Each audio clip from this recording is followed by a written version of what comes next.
계속해서 3월 13일 수요일 오후 1시 5분 새로 공부한 것을 또 저 자신을 가르치는 녹음의 시간으로 이어갑니다. 이전에 지금 산상수훈을 마치신 예수님이 내려오셔서요, 나병 환자와 백부장 하인을 치료하셨습니다. 이제 많은 사람들을 고치시다라는 제목하에 베드로의 장모를 고치시는 장면이 나옵니다. 예수께서 베드로의 집에 들어가사 그 장모가 열병으로 앓아 누운 것을 보시고 그의 손을 만지시니 열병이 떠나가고 여인이 일어나서 예수께 수종들더라. 저물매 사람들이 귀신 들린 자를 많이 데려오고 예수께 많이 데리고 예수께 오거늘 예수께서 말씀으로 귀신들을 쫓아내시고 병든 자들을 다 고치시니 이는 선지자 이사야를 통하여 하신 말씀에 우리의 연약한 것을 친히 담당하시고 병을 짊어지셨도다 함을 이루려 하심이더라. 여기서 눈여겨볼 부분은 유난히 성경에 귀신 들린 자의 표현이 많이 나와요. 예수님이 이 땅의 사역의 공생애를 시작할 무렵 유난히 많이 등장하는 귀신 들린 자라는 표현을 주목해 볼 필요가 있습니다. 예수님은 이들을 통하여 자신이 사탄의 세력을 멸하려 온 것임을 보여주시기 위하여 하나님에 의하여 당시 유대 땅에 유난히 귀신 들린 사람이 많았을 것으로 추측하고 있습니다. 이사야 53장 4절 유명한 구절이죠. 여러분들도 다 아실 겁니다. 이사야 53장 4절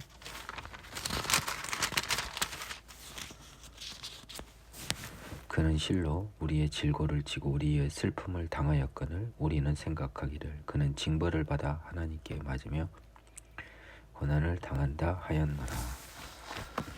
예수를 예언한 이 이사야 후반부에 있는 이 예언의 말씀들은 결국 나중에 이렇게 성취가 십자가에서 되지요. 하지만 그 전에 십자가에 죽으사 부활하시기 전에도 이와 같이 우리의 연약한 것을 친히 담당하시고 병을 고치시는 부분이 이런 식으로 이루어졌다는 것을 마태는 이야기하고 있습니다. 나를 따르라 18절 예수께서 무리가 자기를 에워싸는 것을 보시고 건너편으로 가기를 명하시니라. 한 서기관이 나와 예수께 아뢰되 선생님이여 어디로 가시든지 저는 따르리이다. 예수께서 이르시되 여우도 굴이 있고 공중의 새도 거처가 있으되 인자는 머리 둘 곳이 없다 하시더라. 제자 중에 또 한 사람이 이르되 주여 내가 먼저 가서 내 아버지를 장사하게 허락하옵소서. 예수께서 이르시되 죽은 자들이 그들의 죽은 자들을 장사하게 하고 너는 나를 따르라 하시니라. 참 재미가 있는 구절들입니다. 예수가 치료의 기적을 일으키자 에워싸는 걸 보시고 건너편으로 가라고 명하십니다. 그러자 어떤 서기관이 나와서 예수의 기적을 보고 선생님의 제자가 되겠다는 뜻을 표하자 예수께서는 그 질문에 보면 어디로 가시든지라고 하는 표현을 주목하여 보시기 바랍니다. 그러자 예수님은 여우도 굴이 있고 새도 거처가 있으되 인자는 머리 둘 곳 없다 하시면서 본인의 정처 없음을 이야기하고 어디로 가시든지에 대한 답을 하시는 것이지요. 이는 무엇입니까? 서기관은 따르려 하지만 서기관의 따름을 하나님의 주권에서 거절하는 것입니다.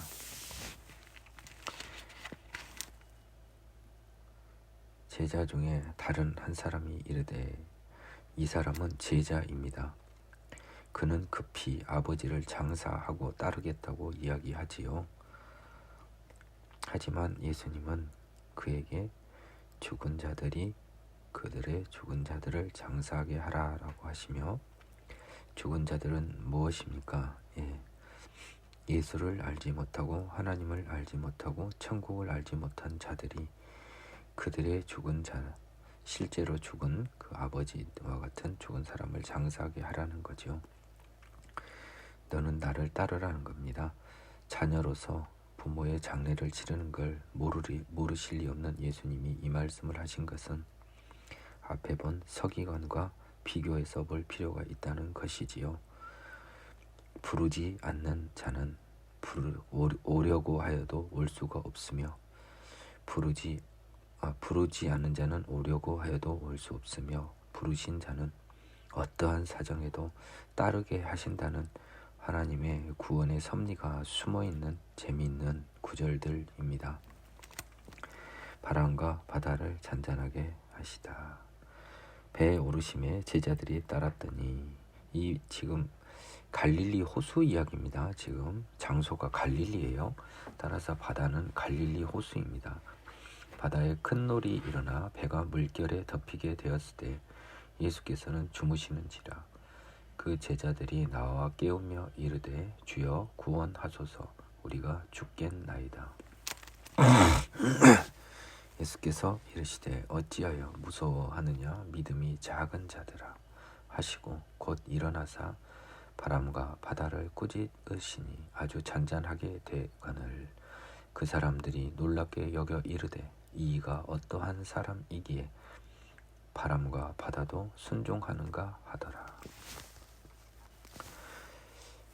이 바다에 큰 물결이 일어나 배에 덮치면 매우 무섭습니다. 이게 경험해보지 않은 사람들은 잘 모르지요. 그래서 제자들은 지금 너무도 큰 물결이었겠죠. 하나님이 예수를 통하여 제자들을 지금 가르치시는 이 환난과 훈련과 연단의 시간이지 않겠어요? 그래서 예수께서는 나중에 보면 배에 이물에서 주무신다고 나왔던 것 같은데요. 아무튼 주무신 거예요.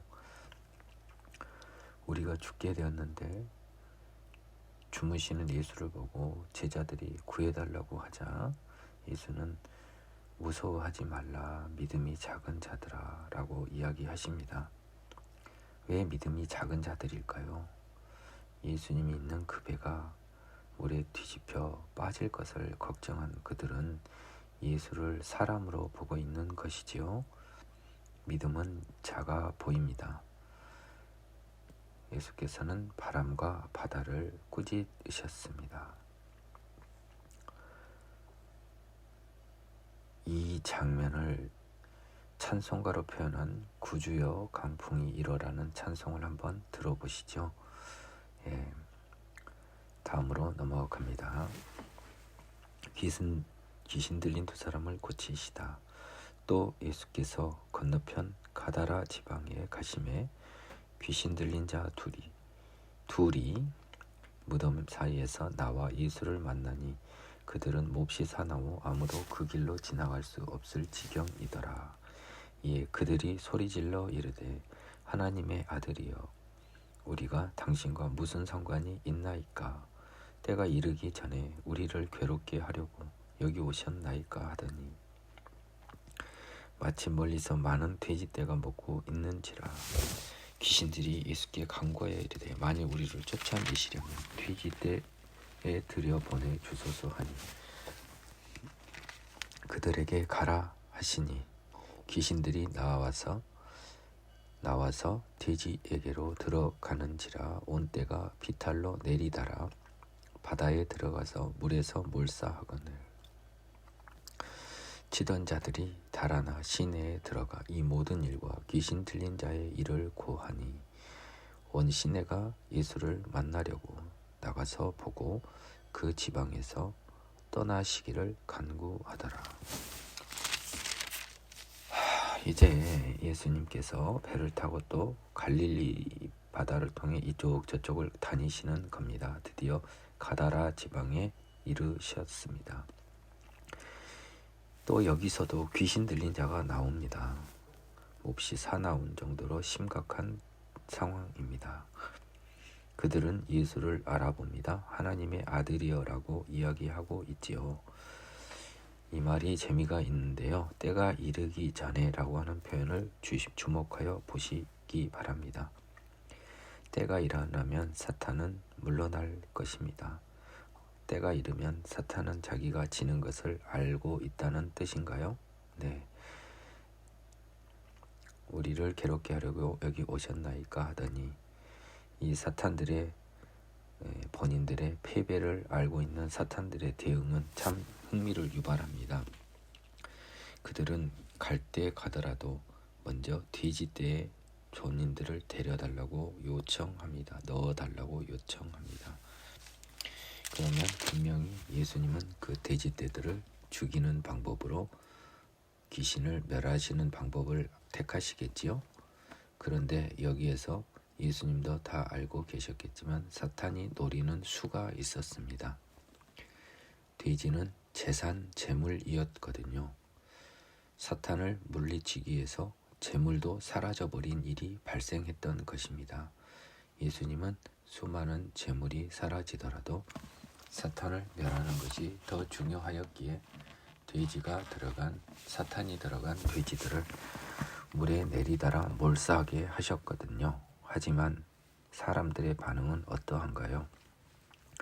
돼지를 기르던 자들은 시내에 가서 이 사실을 알리고 결국 이들에게 가장 중요한 건 무엇이었나요? 귀신 들린 사람이 낫는 거나 그거는 관심이 없고 오직 재물인 돼지가 물에 빠져 죽어 상품성이 없는 물건으로 변한 이 청천벽력과도 같은 경제적 손실이었죠. 그렇기 때문에 그들은 예수님을 그 지방에서 떠나시라고 간청하는 것입니다. 앞으로도 이를 재물을 걱정했던 것이죠.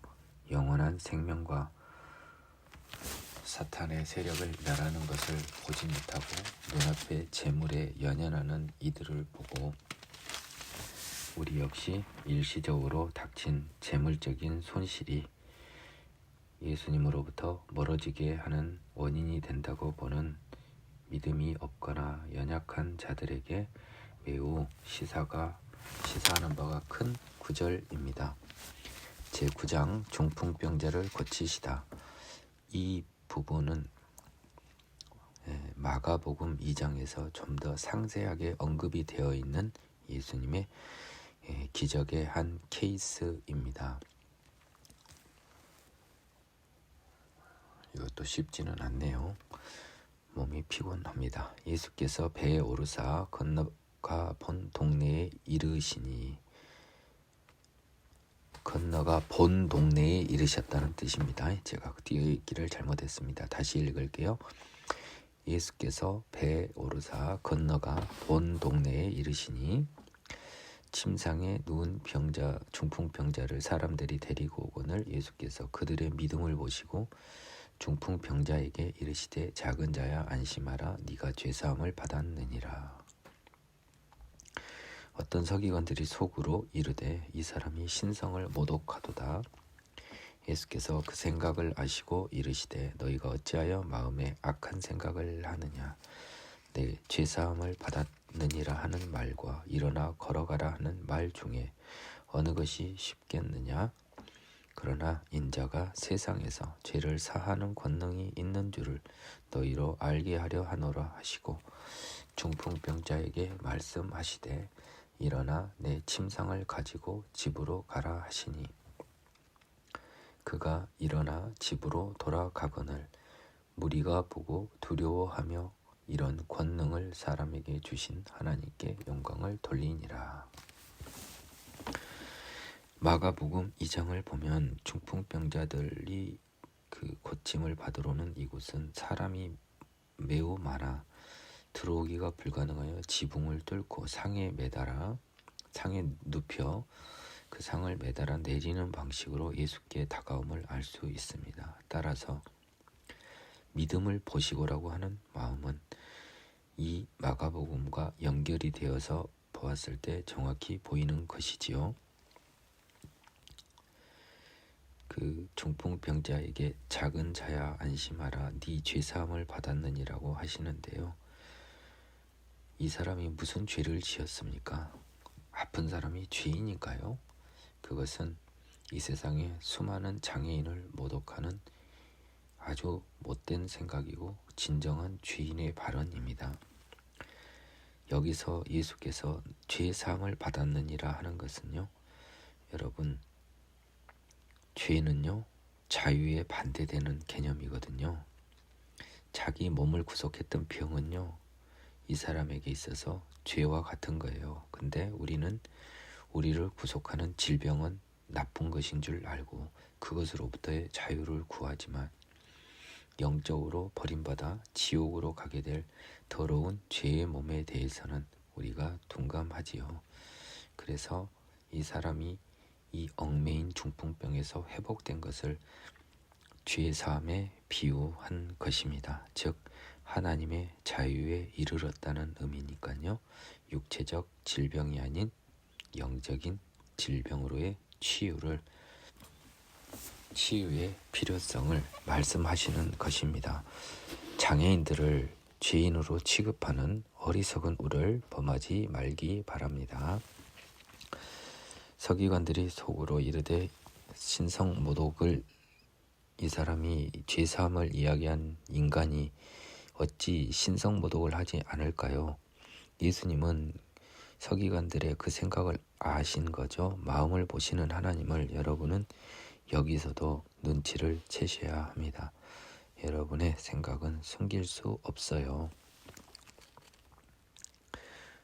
너희가 악한 생각을 하느냐? 이게 악한 생각인가요? 아니에요. 사람이 죄사함을 받았다고 하는 것은 신성모독이지요. 악한 생각은 아니에요.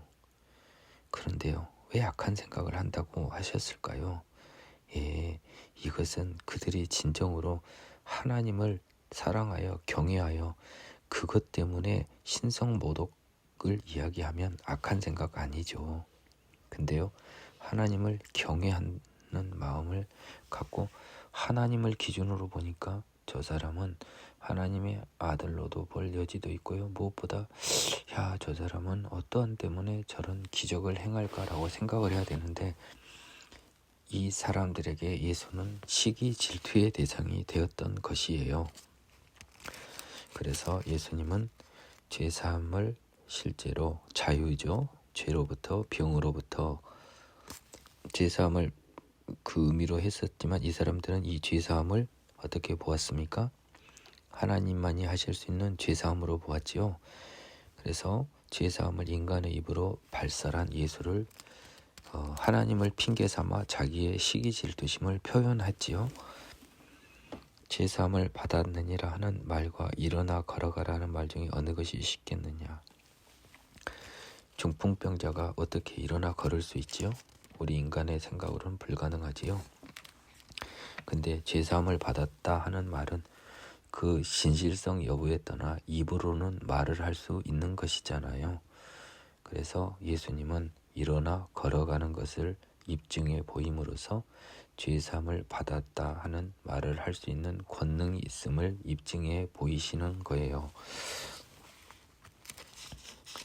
뒤에 나오잖아요. 인자가 세상에서 죄를 사하는 권능이 있는 줄 알려 하려 하심이라.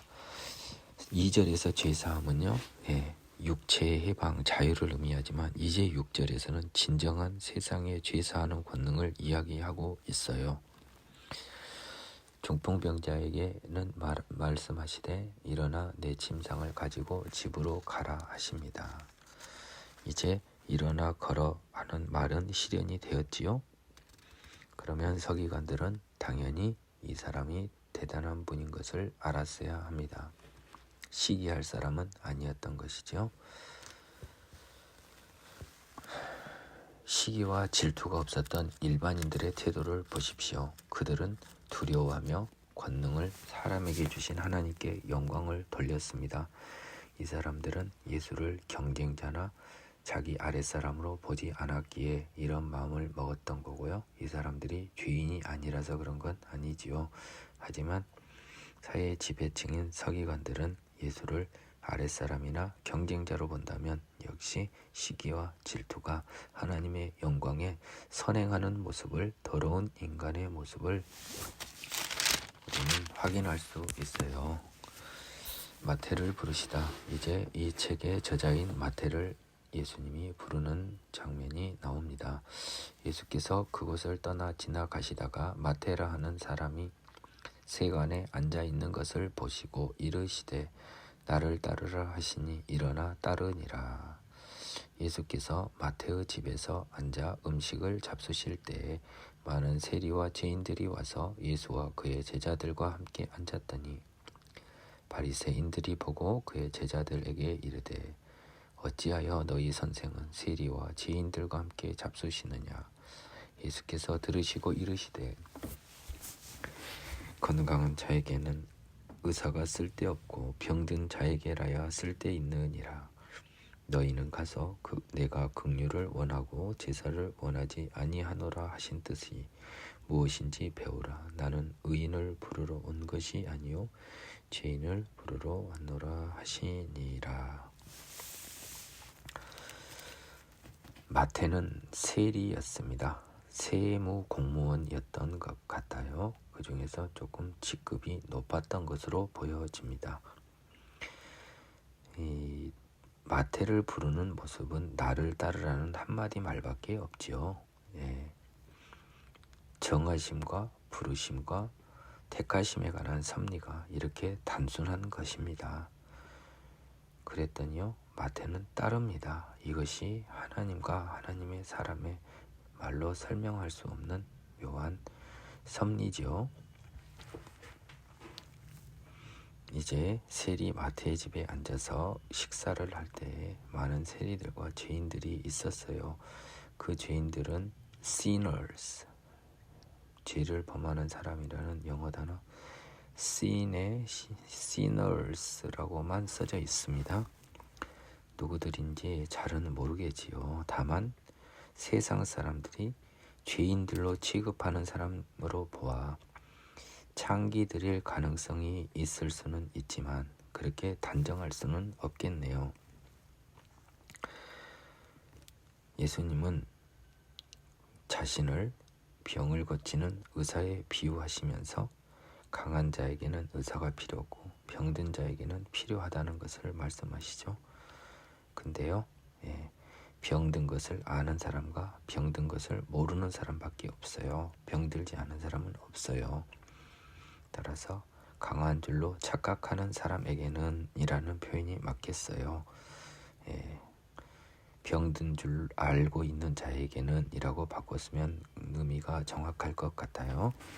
그러므로 병이 들었으나 강한 줄 알고 착각하는 자에게는 의사가 필요가 없고요.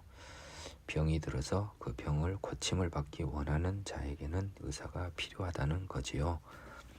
역시 자기의 상태에 대한 진정한 반성과 회개, 인간의 본질, 나의 죄의 본성을 고백하고 하나님께 그 새롭게 변하신 능력, 변하게 하는 능력, 죄를 사고 중생하는 능력을 구하는 것이 필요하다.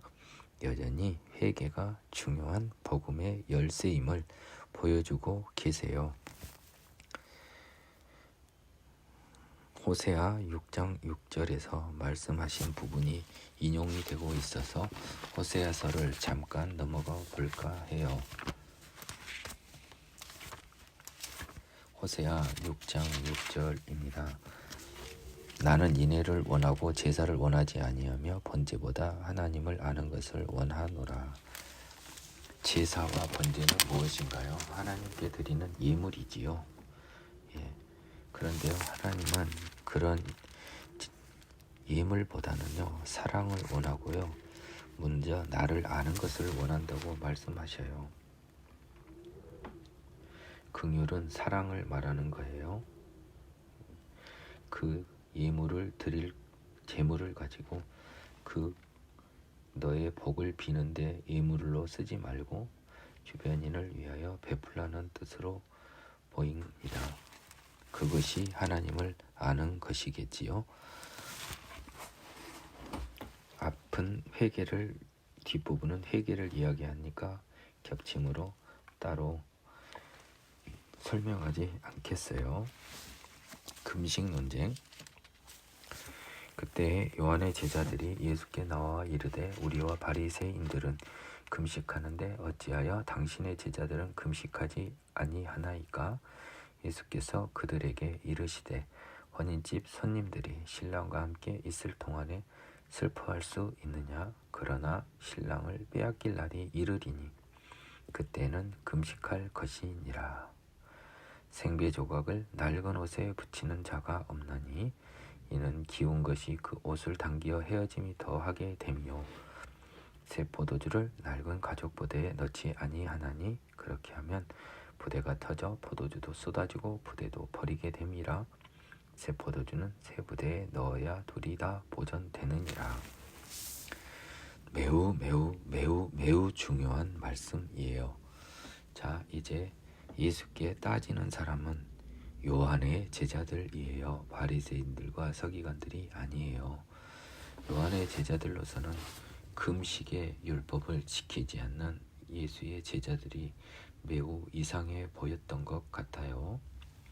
그래서 그들은 예수에게 왜 당신들은 금식하지 않냐고 따져 묻지요. 예수님은 뭐라고 먼저 말씀하십니까? 금식은 잔칫날에는 하지 않았던 듯한 추측을 해볼 수 있어요. 왜냐하면 혼인집 손님들이 신랑과 있을 때 슬퍼할 수 있겠느냐라고 이야기를 하고 있는 것이 보이거든요. 따라서 혼인식이 있을 때는 금식에 예의가 있었을 것으로 저는 추정하고 있고, 이 추정을 오늘 민기영 전도사가 변호사 민기영에게 전하는 이 순간에 방금 번뜩 하나님께서 지혜로 주신 대목이에요. 비록 제 추정이 틀릴 수도 있겠지만요. 그럴 것 같아요. 왠지.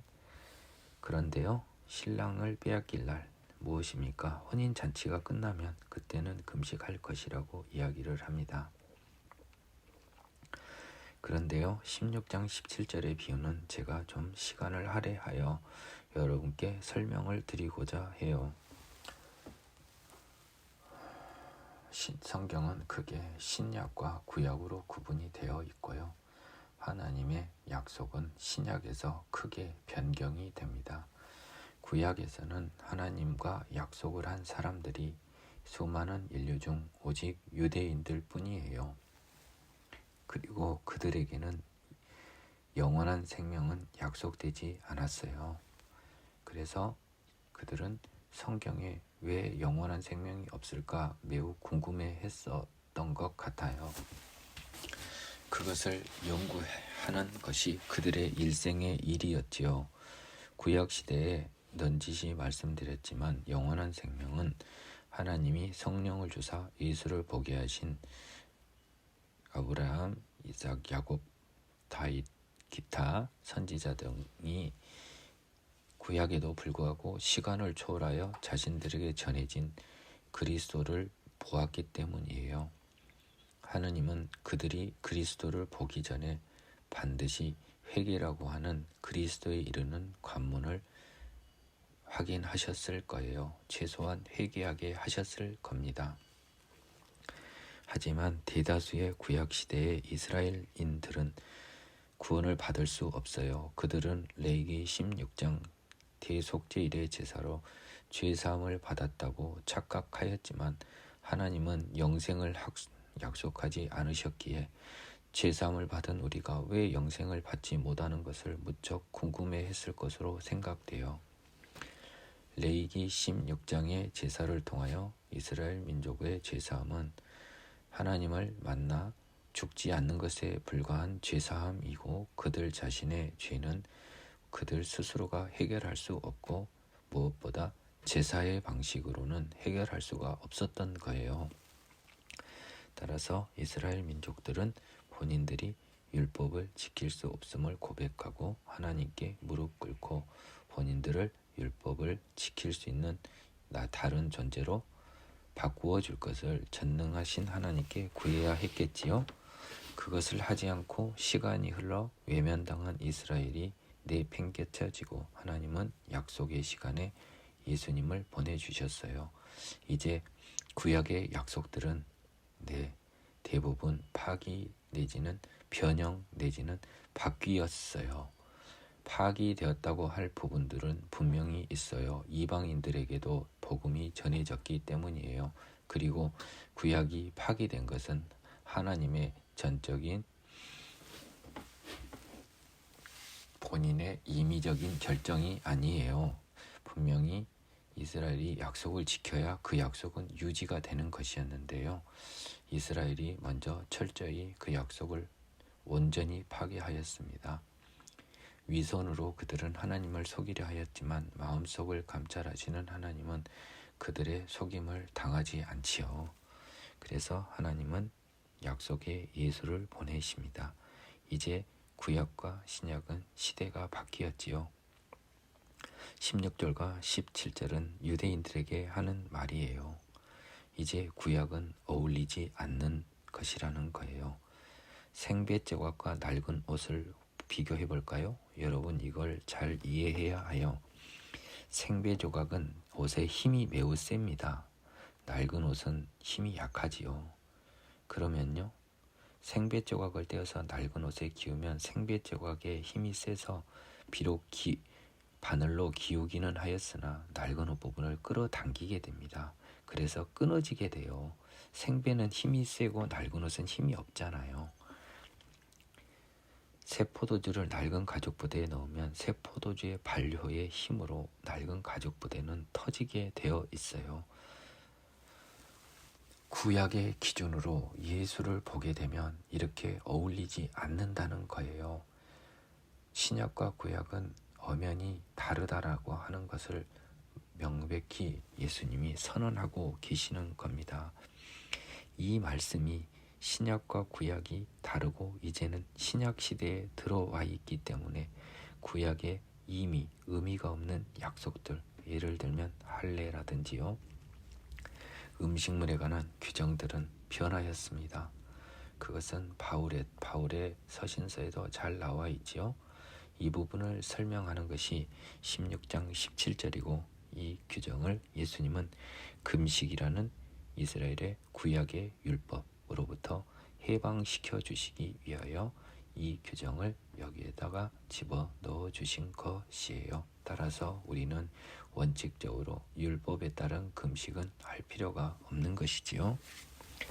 한 관리의 딸과 예수의 옷을 만진 여자. 예수께서 이 말씀을 하실 때에 한 관리가 와서 절하며 이르되 내 딸이 방금 죽었사오나 오셔서 그 몸에 손을 얹어 주소서. 그러면 살아나겠나이다 하니 예수께서 일어나 따라가시며 제자들도 가더니 12해 동안 혈루증으로 앓은 여자가 예수의 뒤로 와서 그 겉옷가를 만지니 이는 제 마음에 그 겉옷만 만져도 구원을 받겠다 함이라. 예수께서 돌이켜 그를 보시며 이르시되 딸아 안심하라 네 믿음이 너를 구원하였다 하시니 여자가 그 즉시 구원을 받으니라. 예수께서 그 관리의 집에 가서 피리 부는 자들과 떠드는 무리를 보시고 이르시되 물러가라 이 소녀가 죽은 것이 아니라 잔다 하시니 그들이 비웃더라. 무리를 내보낸 후에 예수께서 들어가사 소녀의 손을 잡으시며 일어나는지라. 그 소문이 그 온 땅에 퍼지더라.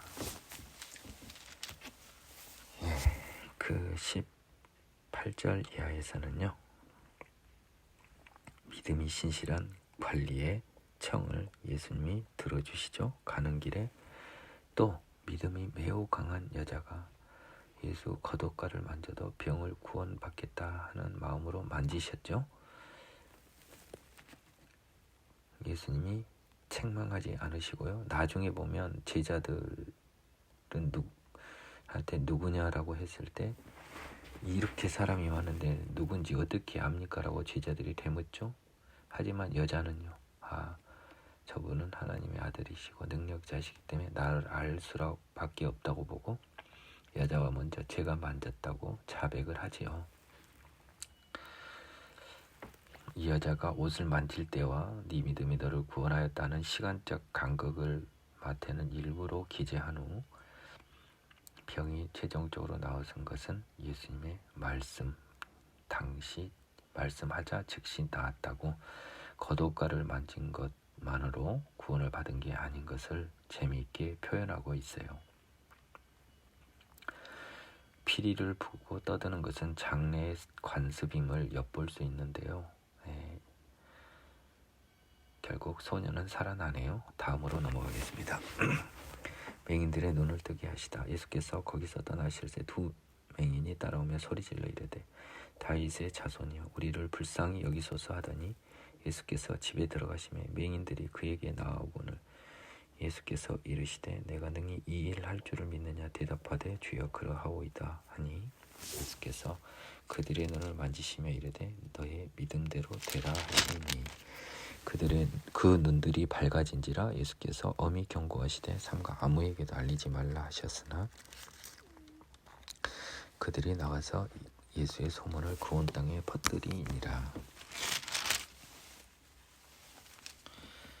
이 부분은요 다른 복음서에도 써져 있는데요. 마태는 구체적인 행동은 기재하지 않은데 믿음대로 되라 하시는 말씀에 의존한 치료를 기재하고 있고요. 예수의 그 기적을 알리지 말라라고 하는 것으로 보아서 아직 예수께서 영광을 받으시기에 한참 시간이 남아있음을 알 수 있어요.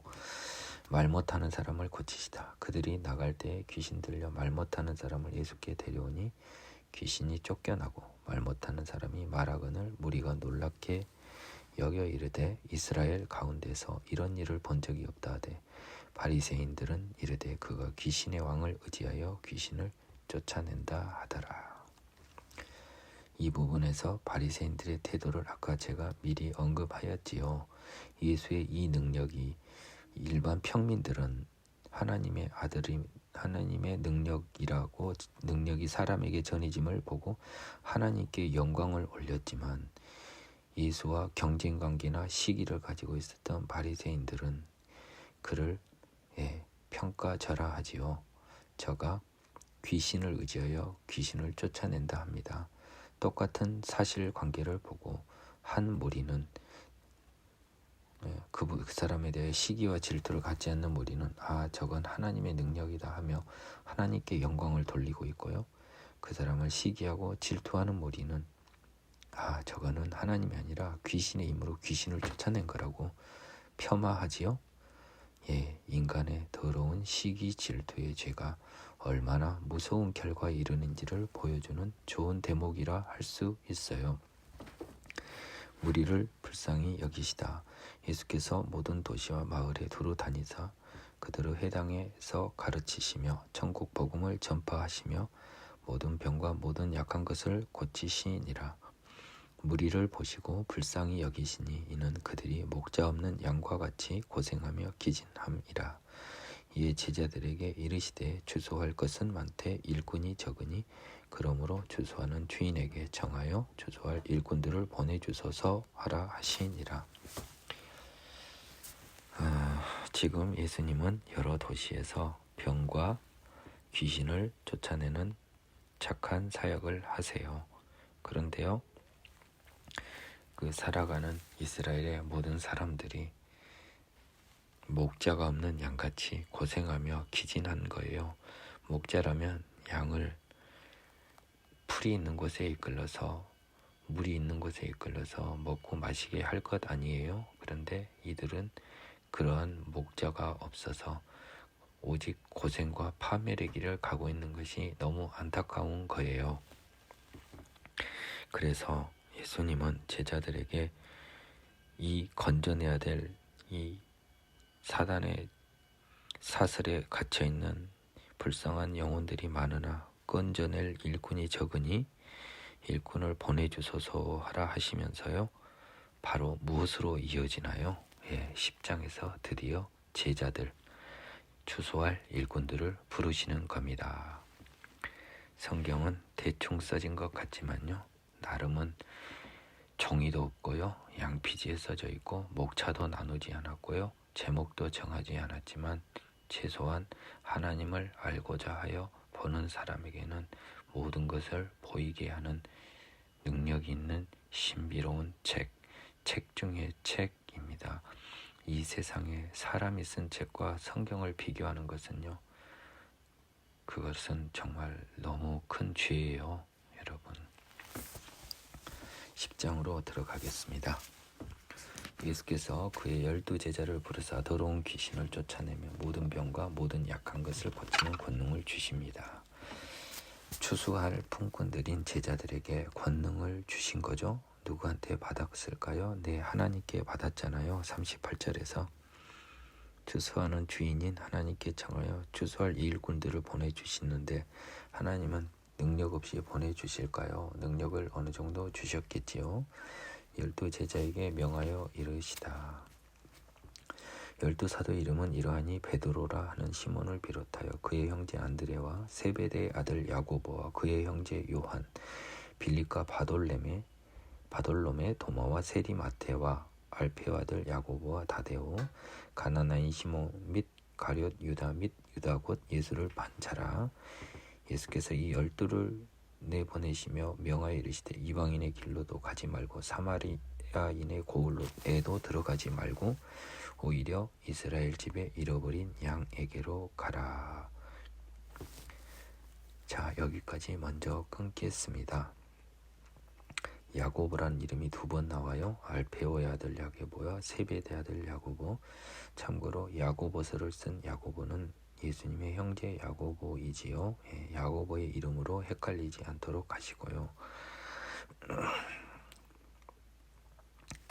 재미있는 것은 하느님이 유대인을 기본적으로는 싫어하지 않으셨어요. 먼저 그들에게 기회를 주셨습니다.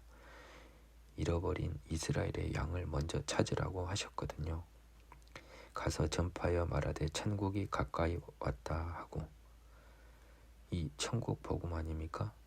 이스라엘 자손에 먼저 가지요. 그리고 전한 일성이 무엇이나요? 천국이 가까이 왔다. 마태복음 천국 복음입니다. 천국이 내 것이 되지 않으면은 죄송하지만 하나님의 자녀로 될 수가 없어요. 하나님은 자신의 자녀에게 천국이 내 것이 되게 해 주실 것입니다. 병든 자를 고치며 죽은 자를 살리며 나병한 자를 깨끗하게 하며 귀신을 쫓아내되 너희가 거저 받았으니 거저 주라. 너희 전대에 금이나 은이나 동을 가지지 말고 여행을 위하여 배낭이나 두벌 옷이나 신이나 지팡이를 가지지 말라. 이는 일꾼이 자기의 먹을 것을 받는 것이 마땅함이라. 이것에는 목자들에 대한, 목사와 같은 목회자들에 대한 2가지 명령이 있어요.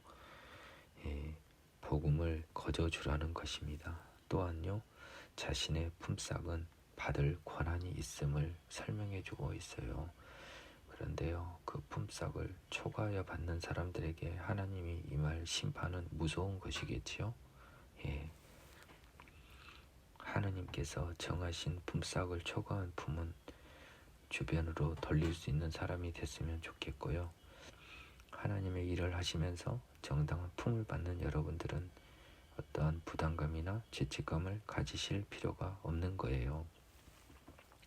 어떤 성이나 마을에 들어가든지 그 중에 합당한 자를 찾아내어 너희가 떠나기까지 거기서 머물라. 또 그 집에 들어가면서 평안하기를 빌라. 그 집이 이에 합당하면 너희 빈 평안이 거기 임할 것이요. 너희가 빈 평안이란 뜻이겠죠. 만일 합당하지 아니하면 그 평안이 너희에게 돌아올 것이니라. 누구든지 너희를 영접하지도 아니하고 너희 말을 듣지도 아니하거든 그 집이나 성에서 나가 너희 발에 먼지를 떨어버리라. 내가 진실로 너희에게 이르노니 심판날에 소돔과 고모라 땅이 그 성보다 견디기 쉬우리라. 제자를 택해서 이제 그들 보고 먼저 이스라엘의 천국 복음을 전파하신 예수님은 어느 고을에 가든지 합당한 자를 찾아내는 방법을 알려주고 있어요. 평안을 빌라는 것입니다. 그래서 그 집이 합당하면 평안이 임하고 합당하지 않으면 너희에게 돌아온다. 무슨 말입니까? 복음을 전하기 위해서 저희가 이 방에서 이 집에 거처하며 복음을 전하게 하려 하는데 허락해 주옵소서라고 하면 저희가 빈 평안이 임한 그 주인은 네, 우리 하나님이 보내신 사람들이요, 여기서 하나님의 일을 위해서 열심히 하소서, 저희가 최대한 섬기겠나이다 할 것이고요. 너희들이 뭔데 남의 집에서 공짜로 먹고 자시고 하려고 하느냐라고 하는 것은 뭡니까? 평안이 임하지 않은 거고 서로 싸우는 거잖아요. 영접하지 않는 것이죠. 그래서 14절에 누구든지 너희를 영접하지도 아니하고 너희 말을 듣지도 아니하거든, 이런 말이 나온 겁니다. 그런 사람들은 반드시 증거를 남기라는 거죠. 무서운 말이 15절에 써졌습니다. 위용을 받을 것이다. 보라, 내가 너희를 보냄이 양을 이리 가운데로 보냄과 같도다. 그러므로 너희는 뱀같이 지혜롭고 비둘기같이 순결하라. 사람들을 삼가라. 그들이 너희를 공의에 넘겨주겠고 그들의 회당에서 채찍질하리라. 또 너희가 나로 말미암아 총독들과 임금들 앞에 끌려가리니 이는 그들과 이방인들에게 증거가 되게 하려 하심이라. 너희를 넘겨줄 때 어떻게 또는 무엇을 말할까 염려하지 말라. 그때 너희에게 할 말을 주시리니 말하는 이는 너희가 아니라 너희 속에서 말씀하시는 이 곧 너희 아버지의 성령이시니라. 여기까지 끊겠습니다. 제자들을 보내는 것이요, 이리 가운데 양을 보내는 것 같이 위험하고 걱정이 되죠. 그래서 그들에게 지혜와 순결을 요구하고 있어요. 따라서 예수님의 말씀을 전하는 자는 먼저 지혜로워야 되고요, 또 한편 순결해야 돼요. 순결하지 않으면 예수님의 도가 비방을 받게 돼요. 사람들을 상가란 말은 사람들을 만나지 말라는 뜻은 아니겠지요. 사람들의 일을, 너희를 대하는 사람들의 태도를 보면서 거기로부터 자유롭고 그 사람들의 모든 행동에 대하여 그럴 수 있구나, 죄인이구나 하면서 그 사람들은 조심하라는 것입니다.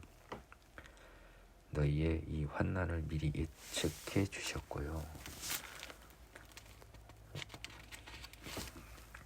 총독들과 임금들에게 끌려가려니 그들과 이방인들의 증거가 되게 하려 하심이라는 부분은 죄수의 신분으로 로마에 가서 결국 오늘날의 기독교의 큰 씨앗을 퍼뜨리신 바울 사도님 선생님의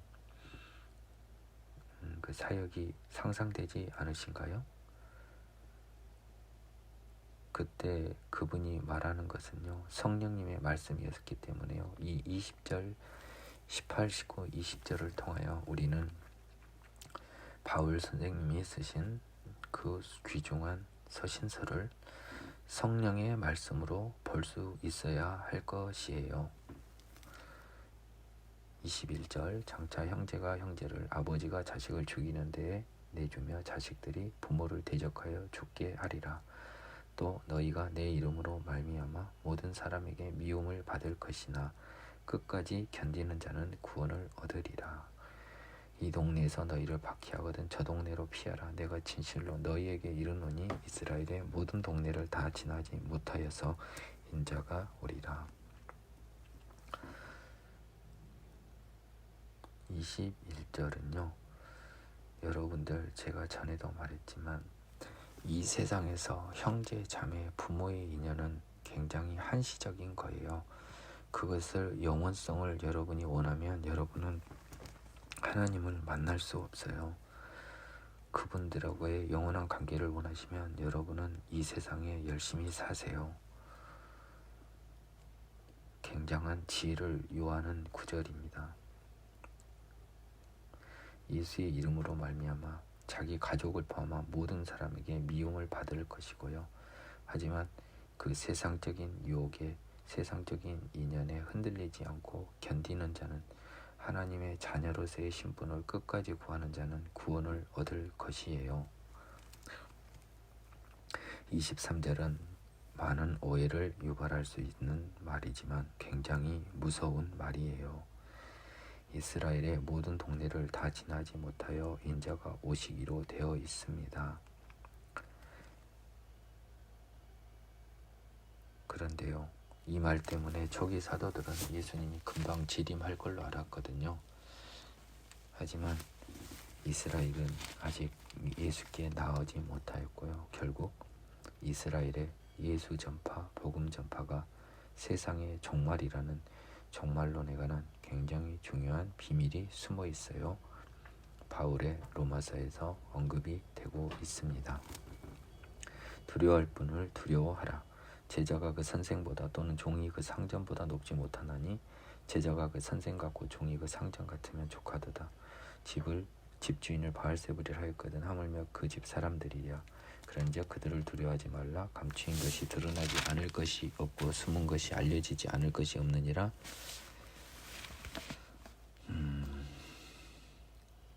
일단 여기까지 끊겠습니다. 예수님은 지금 제자들을 선발해서 부르셨지요. 따라서 그들이 상전보다 높지는 못하지요. 선생보다 높지는 못하지요. 하지만 같으면 족하도다 했기 때문에 우리가 예수님의 경지까지 이르는 것을 예수님은 기대하셨던 것 같아요. 앞서 보았듯이 바리새인들은 예수의 능력을 보고 시기하여 예수님을 바알세불이라고 비하하였듯이 너희들은 오죽하겠냐는 거지요. 하지만 그런 것들을 신경 쓰지 말라는 거예요. 감춘 것, 숨은 것은 모두 드러나기 마련이거든요.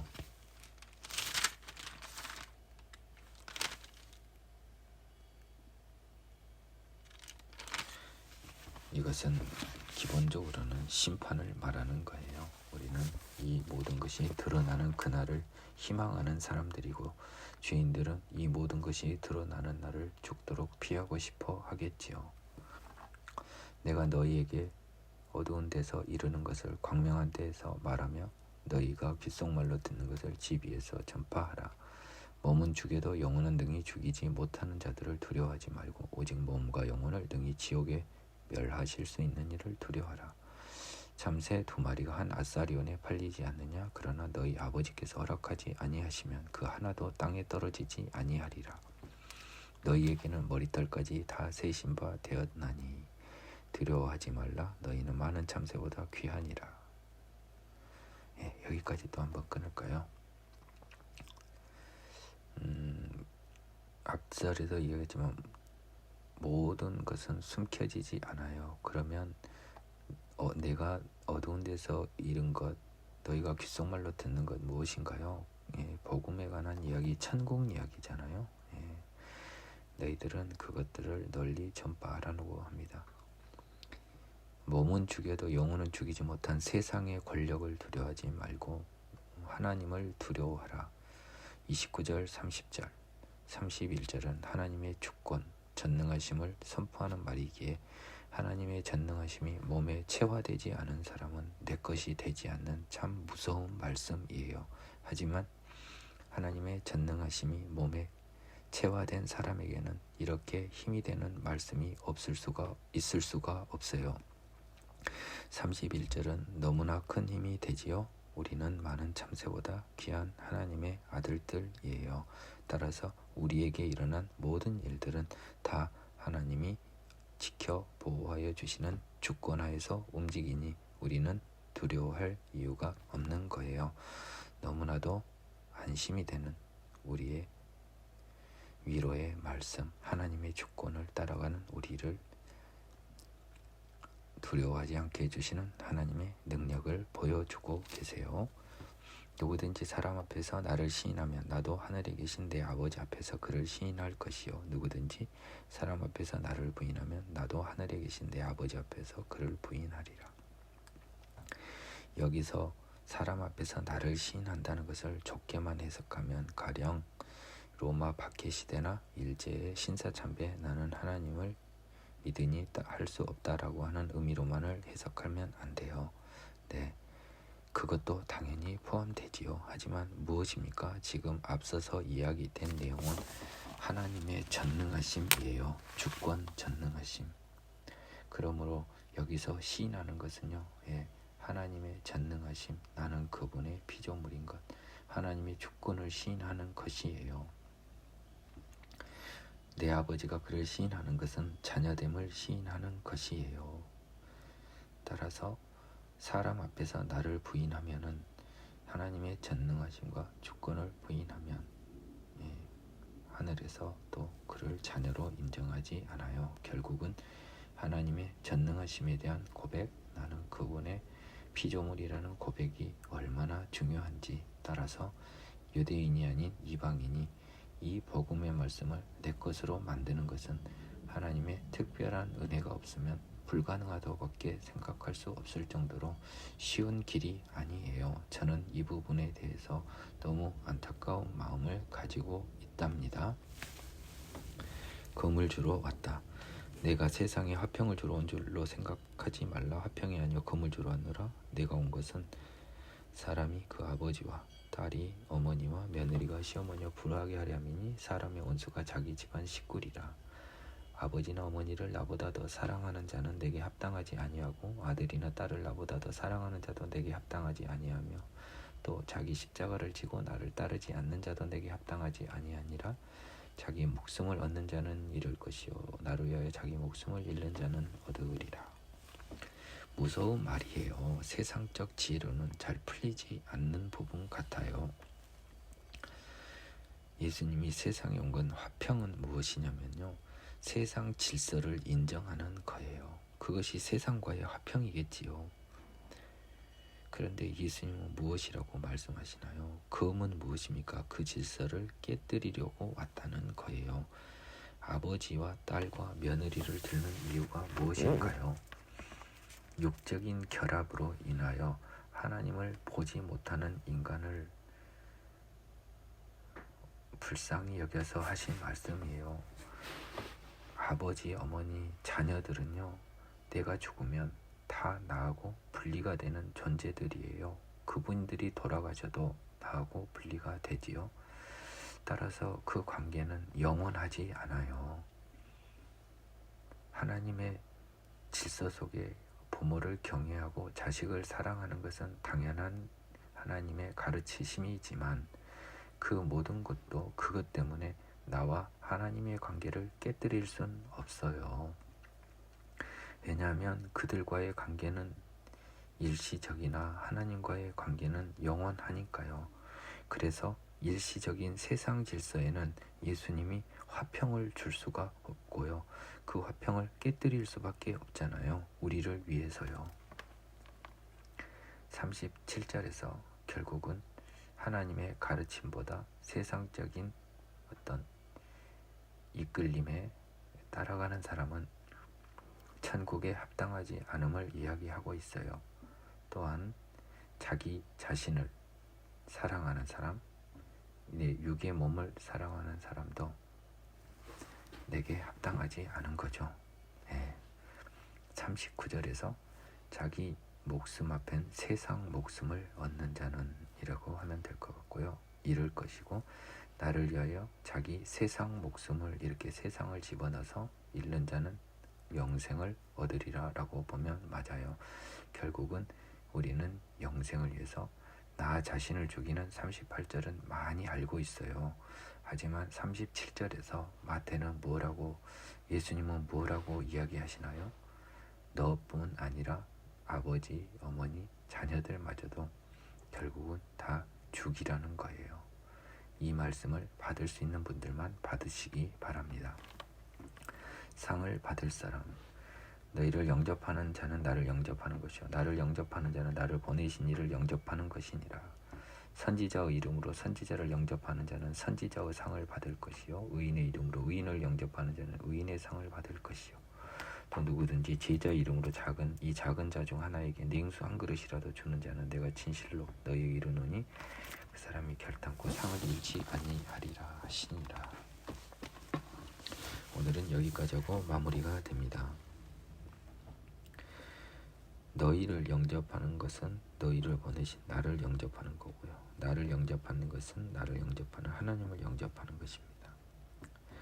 선지자의 이름으로 선지자를 영접하고, 이것은 뭔 말입니까? 선지자임을 알고 선지자를 영접하는 거죠. 그렇죠? 예수인지는 모르고 일단 선지자의 이름으로 선지자를 영접하면 선지자의 상을 받을 것이고요. 선지자의 상은 뭡니까? 선지자로 인정을 해줬으니까 그 선지자가 주는 상이겠죠.